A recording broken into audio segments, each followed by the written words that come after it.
This is just one big press conference trying to smear Donald Trump, trying to hurt Donald Trump. If a president has to look over his shoulder or her shoulder every time he or she has to make a controversial decision and worry after I leave office, if I go into jail for this, when my political opponents take power, that inevitably dampens the ability of the president. It's not just President Trump has complained about the judge, so have I. I mean, there's publicly filed motions about what we believed gave grounds to the judge's recusal. So it's not just President Trump who's complained, it's his entire defense team.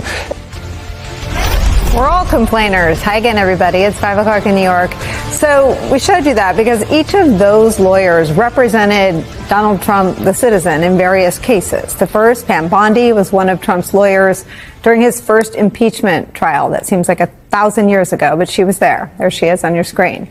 The second, the voice you heard, that was John Sauer arguing before the Supreme Court in Donald Trump's immunity case, the infamous SEAL Team 6 example. And the third man was Todd Blanche. He defended Donald Trump in his criminal hush money election interference case in New York and lost.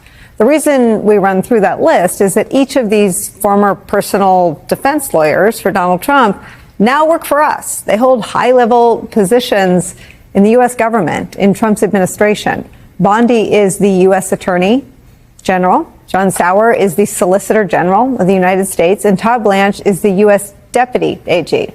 What Trump has ushered in is a new era, a new system of so-called justice, one dominated and operated by his own defense lawyers, people who have already shown loyalty to him. Gone are the days of nominating anyone in DOJ or jurists based on their independence or fealty to the rule of law. The latest of Trump's selections is a man we've been covering around here a whole lot, who by tomorrow could be on his way to a lifetime appointment as a judge on the U.S. Court of Appeals for the Third Circuit, Emil Bove. Bove was Trump's lawyer alongside Blanche during that hush money trial. He has also since fired about 24 federal prosecutors who brought cases against January 6 rioters. He ordered the dismissal of the criminal case against New York City Mayor Eric Adams, which led to mass resignations of attorneys who disagreed with that decision. This afternoon, 900 former Justice Department attorneys wrote a letter to the members of the Senate Judiciary Committee, warning them of the danger Bove would pose to the department if he is confirmed. According to additional memos obtained by CBS, quote, a group of former Justice Department officials are making an 11th hour effort to derail President Trump's nomination of Emil Bove. The effort includes outreach to sway the vote of Senator Thom Tillis, a North Carolina Republican whose objection doomed the nomination of another Trump surrogate earlier this year. The Senate Judiciary Committee is set to vote on Bove's nomination tomorrow. And if he gets past that, the full Senate will likely vote next week. A member of that committee, Senator Cory Booker of New Jersey, sent a letter to Bove requesting information about whether he is involved in withholding information related to the Jeffrey Epstein case. Quote, your involvement in the DOJ's review of the Epstein files is a matter of significant public importance, given the contradictory statements by Attorney General Bondi concerning the existence of an Epstein client list and DOJ's stated commitment to transparency. Furthermore, it warrants scrutiny whether the DOJ intentionally withheld evidence related to the trafficking and sexual abuse of minors to protect certain individuals. That is where we start the hour with Democratic Senator Cory Booker of New Jersey. Senator, thank you for being here. Thank you for having me, and thank you for that thorough reporting as well. Well, you're involved in everything, so let's start where we ended. It feels like after 9 long years, you might have a taker in trying to do something bipartisan when it comes to the Trump administration. Do you have any behind-the-scenes communications with any Republicans on your questions about the Jeffrey Epstein case? Yeah, we're in active conversation, so I don't want to give too many details, but this can only be two things. Either Bove and the Justice Department are lying about the Epstein situation, that they didn't have all these client lists and all this damning information about sex trafficking, or they're showing a dangerous lack of transparency, that they do have this information, but they're not sharing it publicly. They're either lying or this is lack of transparency. And Bovee served in a senior position. He was, as they say, in the room when it happened, when these discussions and these decisions are being made. He has information that is relevant to either the lying or relevant to the lack of transparency, and he is culpable. He is responsible for either one of those things, and he should come forward. Well, lack of transparency, would you call it a cover-up? Well, again, if what they said is true and they're not lying, that Pam Bondi had this damning evidence on her desk that she was just going to go through, that they went around, multiple members of the Trump administration went around and talked about this damning evidence, whipping people up. If they're not lying about that, then yeah, this is a cover-up of very serious allegations and charges.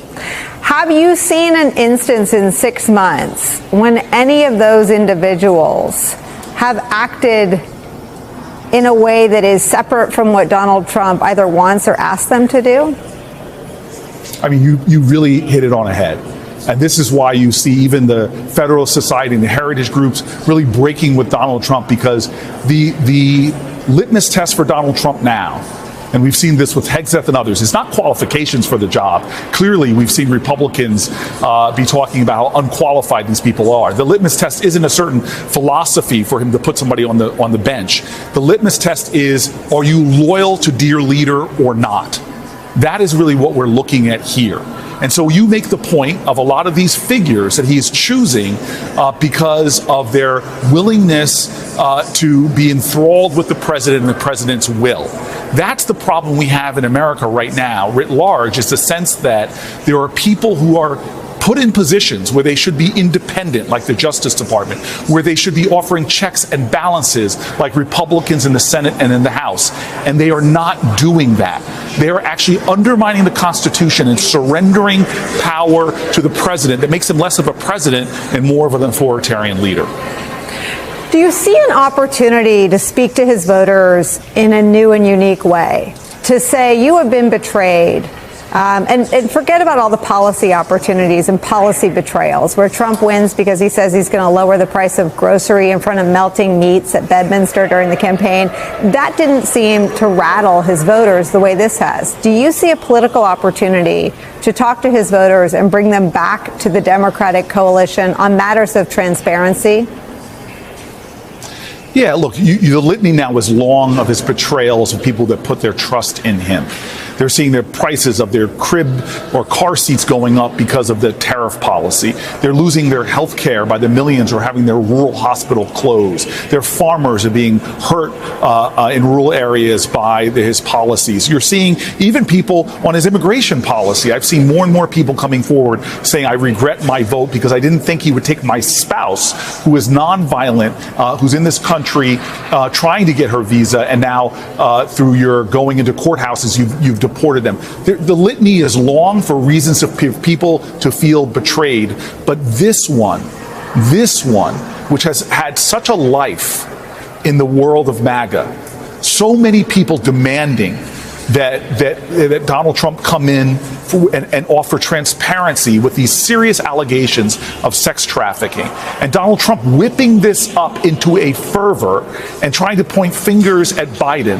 Now all of a sudden, when it's his Justice Department, when he has all the files and all the information, he's suddenly saying, nothing to see here, move along, move along. Well, that is a betrayal. It's either that he was lying to people or that he is now embodying the lack of transparency for serious allegations and potentially very serious crimes. So Donald Trump, we know you're a liar, so that's a possibility. And we also know that you have been leading in not releasing things, not releasing your tax returns, not releasing your health records. You have been hiding things from people for your entire time that you have been in American politics. One of these is true now. You are either doubling down on lies, which shouldn't be surprising to people, or doubling down on lack of transparency, which shouldn't be surprising people. But I hope that this is an eye-opening moment for a lot of people that put their trust, revealing what kind of liar and lack of transparency person that he is. It also just feels like the earth shifting under him in a way that hasn't happened, frankly, in 9 years. He's been a political Houdini. He's been able to convince his voters of the power of the conspiracy around the 2020 election defeat he suffered, to the point where they stormed the Capitol and Republicans went along with it. This feels like, and I wonder if you disagree, the first example where the movement is moving in a different direction than its leader. Yeah, well, I just want to, I'm not one of these people that is making Donald Trump out to a juggernaut that he is not. He has had 2 elections president that he won, but he had the majority of people voting against him both times. This time he won with 49.7% of the vote to Kamala Harris's 49.3% of the vote. This is not a landslide. It's not a massive mandate. But yes, there were a whole bunch of people in America that when after the storming of the Capitol, after the vicious beating and ultimately later deaths of police officers, he had a approval rating well into the tank, no chance of running, and somehow, through his lies, through the kind of horrific conspiracy theory that they're coming after me despite his convictions for criminal counts, he was able to win the presidency again. But now we have seen that peak again of 49.7% of the people, but now everything, even his immigration numbers, are underwater. And this president has revealed himself to America again. If the election was held today, he would lose. And he's now losing more support than he's already lost because of his healthcare policies, because of his policies on the economy, because of the horrific way he's going about taking nonviolent, non-criminal people and arresting them and throwing them into gulags in violation of Supreme Court orders. All of that. But this Epstein case that is revealing him again as a liar, as not doing what he said he was going to do, it's definitely affecting his support. And in this case, his base support of some of his most ardent people that have been behind him.